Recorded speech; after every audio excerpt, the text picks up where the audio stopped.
Il se fait une micro roulée avec des restes de tabac récupérés sur des mégots. Ça a un goût de chiottes, mais ça reste un club. Là, maintenant, il aimerait bien que quelqu'un le dépanne d'une vraie cigarette tirée du paquet, ou alors royale, qu'on lui file assez de thunes pour acheter un sachet de Samson avec marqué « Fumez tu » dessus. Ça fait longtemps qu'il n'a pas eu de paquet à lui. Les gens passent toujours pressés, ça le saoule que personne ne fasse attention à lui. Ils ont tous un programme, des trucs super importants à faire, genre manger des gaufres, diriger le monde, faut comprendre, ils ont des soucis. Tiens, pour une fois, ça le fait sourire. Il envoie un qui s'arrête avec un de ces super téléphones qui font tout, Internet, la télé, ta copine à poil, tout en un.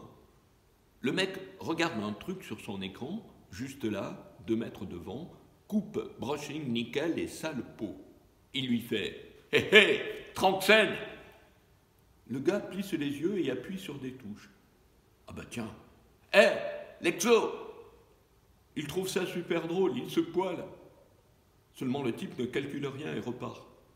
Trop bouché le mec, trop dans son monde, rien que des gens à la ramasse qui verraient pas même une météorite leur tomber sur la tronche. Il se lève. « Hé, nuque talon !»« Nuque talon !» à l'attention d'un japonais qui arrive avec sa femme. Mais bon, ils ont les yeux rivés sur un guide et ne sont pas sensibles à la drôlerie de sa blague.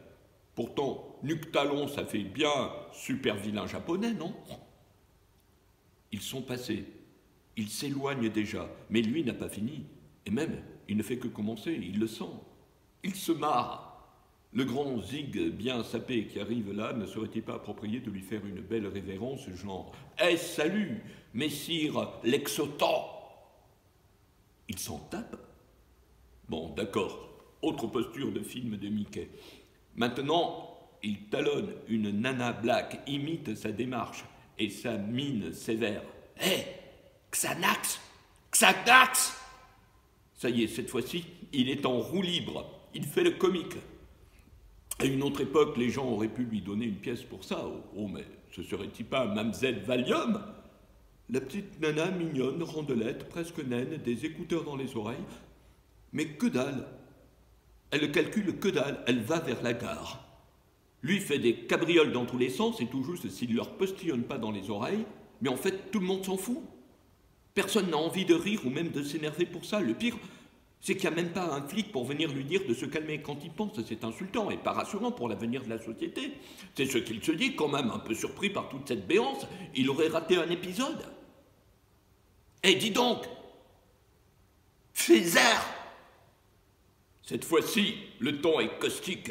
C'est plus le clown gentil, plutôt un Dupontel, le mec que tu voudrais pas croiser dans une ruelle ou derrière la gare. Je te cause là! Le type bien habillé en train de s'allumer une clope a une gueule qui ne lui revient pas. À une autre époque, il lui en aurait collé une rien que pour ça.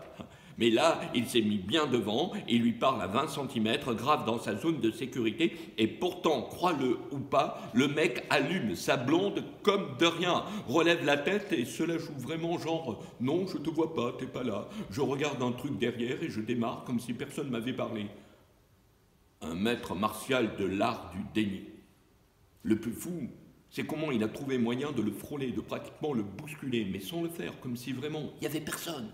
Cette fois-ci, il en reste con, les bras pendants sur les côtés, à se demander s'il ne viendrait pas de croiser un de ces fameux reptiliens qui, soi-disant, contrôlent le monde. Ces trucs à sang-froid, pas humains. Comment peut-on faire semblant à ce point-là et aussi bien, ça le dépasse?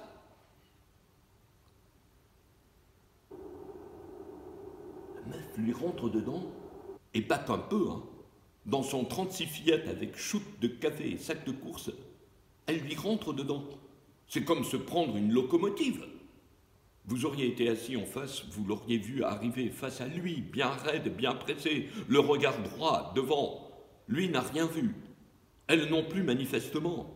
Elle se vautre à moitié la gueule. Lui s'est mangé la tête dans la mâchoire, il fait « Oh putain, la conne !» La meuf se réajuste en panique, s'accroche à ses sacs, sa tête tourne dans tous les sens, elle essaie de comprendre ce qui vient de se passer. Lui, il la regarde genre « Allô, quoi? Mais qu'est-ce qu'ils ont aujourd'hui? Ils sont tous perchés ou quoi ?» Sauf que la meuf cherche vraiment. La meuf ne comprend pas. Plusieurs fois, il la voit regarder vers lui, mais jamais directement au visage. Son regard passe sur lui comme s'il n'y avait rien. Bien énervé, il fait « Eh ben ouais, je suis là, ma belle !» Il lève les bras comme l'épouvantail. Mais non, rien. Pas de contact avec les yeux. Pas un signe qu'elle ait entendu. Juste la peur sur son visage. Et finalement, elle s'en va. C'est là qu'il comprend, finalement, non sans quelque surprise, qu'il est devenu